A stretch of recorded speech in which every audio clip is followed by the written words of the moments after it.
For centuries, Christian charities everywhere provided help and support for the desperate, regardless of religion, and without seeking them to be converted to Christianity.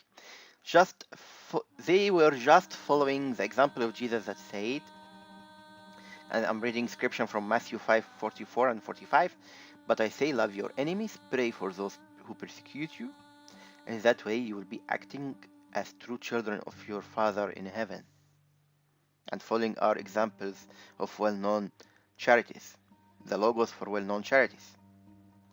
On the other side, in regards to ethics, we find in the Quran an ayah that has in it the least to say, a morally wrong and easy to say wicked teaching. And the ayah is Surah 960. In Arabic it says إنما الصدقات للفقراء والمساكين والعاملين عليها والمؤلفة قلوبهم, until the end of the ayah. In English, zakah expenditures are only for the poor and for the needy and for those employed to collect zakah and for bringing hearts together for Islam. Now, bringing hearts together is in Arabic is called al-mu'allafati qulubihim. So what is the story behind al-mu'allafati qulubihim? Let's see. Satan deception is by giving you poison, but first he must of course sugarcoat that poison. Otherwise he will be easily exposed. So from the service, the ayah is talking about good deeds and charity and helping the poor, which is good, but there is something there beneath, and we will expose it. It talks about what's in Arabic called, as we said, al-mu'allafati qulubihim, and all tafsirs in Arabic explains that in simple words as bribing VIPs to convert them to Islam. The following are evidence from tafsir. We will bring more than one genuine tafsir here.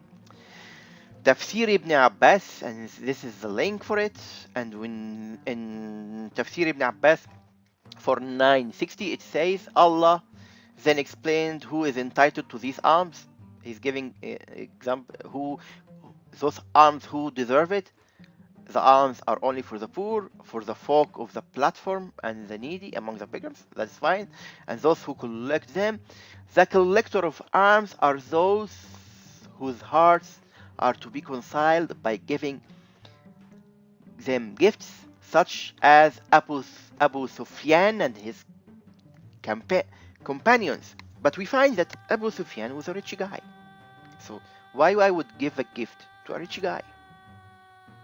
Unless I want him to convert. So I am bribing him to join my religion. 2 years ago, I had this online link from Tafsir ibn Kathir, and the link is still there, but I noticed now that the content were shortened. Some content were removed. I used to access this link year 2016. Now I am coming close to the end of year 2018, and the content are not the same. They were reduced.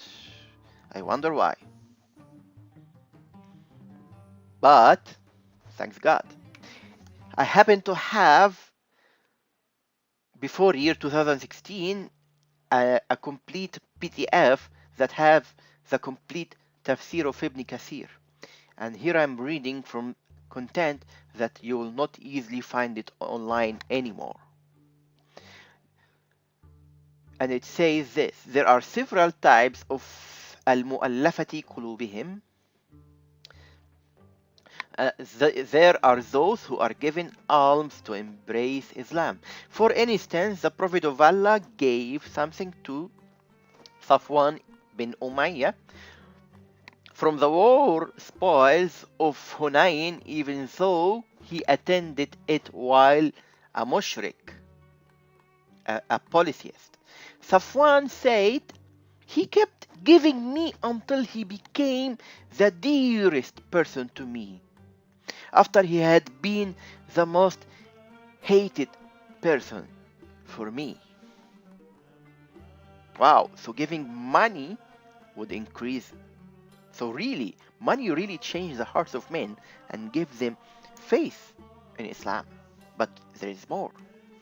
I'm still reading the content of Tafsir ibn Kathir that were removed from online in the last 2 years. Some of the مؤلفة قلوبهم are given from alms so that they become better in Islam and their hearts firmer in faith. Wow. So money and giving alms and gifts that should go to the poor, to rich guys, will increase their faith in Islam. Money cause an increase in faith. Wow. For instance, the Prophet gave some of the chiefs of the Tulaka 100 camels each after the battle of Hunayn. Oh, so he was bribing the chief tribes and he giving them money to join Islam. He's not giving money to the poor to show compassion and show the love of Allah and the mercy of Allah. He is bribing VIPs to join Islam. On the practical level, we find Muhammad bribed VIPs to convert to Islam as recorded in Bukhari and Muslim. Sahih Bukhari and Hadith. Sahih Bukhari and Muslim. From Bukhari number 4331, narrated Ibn Malik, Abbas ibn Malik. And here what it says. When Allah gave Allah's messenger what he gave of the properties of Hawazin tribe as a war booty, the Prophet started giving some men 100 camels each. Messenger, our chiefs did not say anything, but some people among us who are younger in age said, so you see here, when he did that, he gave camels to VIPs, the younger in age complained and says, may Allah forgive Allah Prophet as he gives of the booty to Quraysh and leave us through our swords are still dripped with their blood. So they complained, we were killing them yesterday and now we are giving them camels. Meanwhile, we are the people who endangered themselves fighting for you. We get nothing. Oh, it's all about booty then. It's not about spreading religion in a moral way. It is about booty. The Prophet said, I give to these men who are newly deserted Hinduism and embrace Islam so as to attract their hearts. Wow. People are attracted their hearts by giving them booty of war. What kind of moralism is that? What kind of ethics? Where is God in that? There is no God in that. The loving and noble and holy God is not in this scene. I don't see it. And you will find also the same in Hadith Sahih Muslim number 2303. And now the best for the last, let's check a tafsir that is not at all translated to English, though it is a very famous tafsir and very well known tafsir. It's the Al-Qurtubi. So what I did is I did translate a small piece to show you the mentality of early Muslims generations in using Quran 960. And here is a screenshot in Arabic. I can read for you one line and then I will show it to you in English. قال الزهري المؤلفة من أسلم من يهودي أو نصراني وإن كان غنيا. This is now in English.